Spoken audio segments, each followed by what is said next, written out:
Hello, YouTube. Welcome to my channel, Marriage, Politics, and Sports. I bring you another episode of Candace Unleashed. I'm put the link to this full video in the description, so you can go check this whole thing out. I only took a little piece of it where she's talking about the Southern Baptist Convention. They oppose in vitro fertilization, and she has her take on it, and we're going to listen to her take. But first, like, share, and subscribe to my channel. Hit that notification bell so you'll be notified when I'm going to post live. I do that every Wednesday here on my sports show at 7 o'clock Eastern. Come join me if you want to talk sports. You can listen in the audience, or if I know who you are, I'll drop the link and you could come up and we could talk sports, basketball, anything you want to talk about. So back on this particular subject, I put the Bible verse under this title because I believe that there actually is nothing new under the sun, and we'll get back to that. But first, I'm going to let you listen to Candace Owens talk about her thoughts on this subject, and I'll come back and I'll tell you my thoughts real short and brief. And I may be talking about this again on Monday. I think I might on the Black Man Off Filtered Network on YouTube. I have a show at 7 o'clock on Mondays. And I want to expand on this because there's always a thought when we get new technology about good, evil, moral, immoral, these kind of things. And I have my own take on it, and I think a lot of people have it wrong, and I'll tell you why. But first, let's go ahead and hear what Candace has to say on the subject, and then we'll go from there.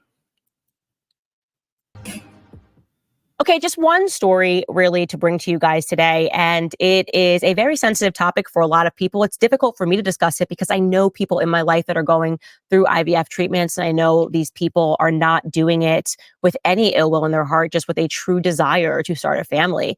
Well, the Southern Baptist Convention formally passed a resolution opposing IVF treatments, and it's obviously caused quite the stir. And their arguments are simply that IVF technology regularly engages in the destruction of human embryos in the process. And of course, this is true. They are saying, quote, "We grieve alongside the couples who have been diagnosed with infertility or are currently struggling to conceive, affirm their godly desire for children, and encourage them to consider the ethical implications of assisted reproductive technologies as they look to God for hope, grace, and wisdom amid suffering, and be it finally." That is what their formal resolution states. Again, this is a very hard topic because, as I said, I have friends that are going through this process, and it's difficult when you are attached to a topic emotionally, like knowing how much they just want to start a family, to really think about the implications of what is being created with IVF and these things that are happening, these moral questions about the fact that, first and foremost, what it has done is it has allowed homosexual couples to have children. What do you believe in? Do you believe in that? Do you think that that provides the best opportunity for children? Of course, it is interrupting the natural biological process. It gives the state a lot more power, right, to decide when somebody can conceive. And my personal opinion is that it has become an industry that has so much immorality that is shrouding it. This is not to say, by the way, because I am sure people listening to the show have gone through this process, that you yourself are an immoral person because you want to have a family. But we always have to weigh things according to good and evil, right? How much good is being brought versus how much evil is being brought into the world. Obviously, the Catholic Church, which I'm a part of, is very strong on this. They have always stood against the concept of IVF. And I, in the beginning, before even thinking about faith many years ago, when I knew someone who was going through IVF, I thought, this is wonderful. This is an opportunity that science can help these people conceive. But then I got further in my thought, and I got further in the study of history, and I've realized that actually it is science that is disrupting their ability to conceive.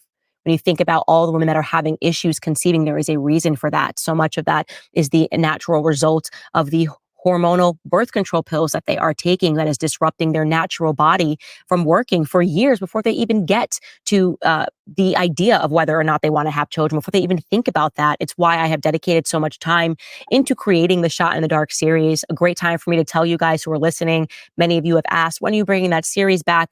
I'm going to re-record everything, and then sometime in September, I'm going to drop that series. And we were beginning to just get into birth control and birth control history and looking into all of the inserts and what they openly tell you about hormonal birth control that women don't consider when they're 15 and they go to the OBGYN and they tell them, here, take this pill because you have acne.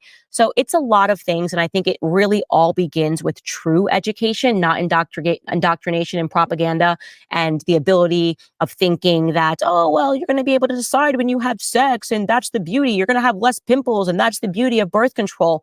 We got to start thinking more, and we need to be able to pass real education on to our children. All right, guys, we are already somehow. So she added a lot of things there to the main topic that she started with about IVF. And to equate that to being either good or evil is I think is missing the point. I believe that if you read Ecclesiastes 1 dash 1:9, it'll tell you, what has been will be again, what has been done will be done again. There is nothing new under the sun. Now, listen, if you have your feet in the secular world, you could make a case that the Immaculate Birth was IVF. You could make a case. You took the seed of God and you planted it in a woman, right? That's what you did. You could say you did some mythical thing. He just miraculously made it happen, but the process is pretty much still the same. But that's just one thing of it. The whole thing about bringing up gay couples with kids and IVF, that's a choice that they made that the state allows to make. And if you call that immoral, and according to your laws, your God, your religion, that's one thing. But having a woman wanting to have a baby, a family, is not an immoral thing. And technology has made us advance to the point where whatever was new, we took the same elements and we were able to fashion a methodology for a woman to get pregnant if they had problems. So if you say if a woman is having trouble having to conceive, that they should never have a baby, then why do we fix anything? Why do we make glasses for people who can't see? Why do we do anything with technology to make things better? Now, I can make a case dropping the A-bomb on Japan twice, killing hundreds of thousands of innocent civilians to prove a point is immoral, right? And you can make all the excuses in the world, but that's why we're paranoid about A-bombs today, because anybody can make an excuse to use it. So, technology is neither good or evil. It's the people who wield it that are. So the Southern Christians who are against IVF because some embryos don't make it through the process, but the point of people doing it is to have a baby, to bring a new person into the world. And I don't see anything evil about that unless you're doing it for nefarious purposes or circumstances, like a woman like Ebony K. Williams, who wanted to prove a point that you don't need a black man, you just need his sperm because that's all he's worth. I mean, so we could discuss this all you want, but every technological advance that we have, you could make a more immoral or immoral case for it. Just about, right? Do we listen, if you had bad eyesight 1,000 years ago, 2,000 years ago, and you had to hunt for food, you're going to die. So do we, now, if you ask me, now that we know what gene that is, and we just start making babies and we take that gene out on purpose or fix that gene before the baby is born, is that immoral? How about cloning? How about all these kind of things? It's a good discussion to be had, because I think if the Lord gave humans the ability to take everything that's been on this earth since the beginning of time, reshape it, recombine it, build it, and all that kind of stuff, with no new elements, right? Anything that they call is new is just something we didn't find before. So everything, every technological advance we have has been used with the elements that have been on this earth already. And God gave us the ability out of need and curiosity to take those elements and build a world. So how are you going to take that and make it evil? Because we keep missing the point. It's not the technology that could be evil, it's the people who could be evil. So anyway, so this was a good one. And I think there's whole more to it. And it's people are gonna take sides, but this could be a good discussion. Because there's nothing new under the sun. But you can't tell us we need to be living in caves because somebody might come up with something that another person might use to be evil, as opposed to somebody using it to be good.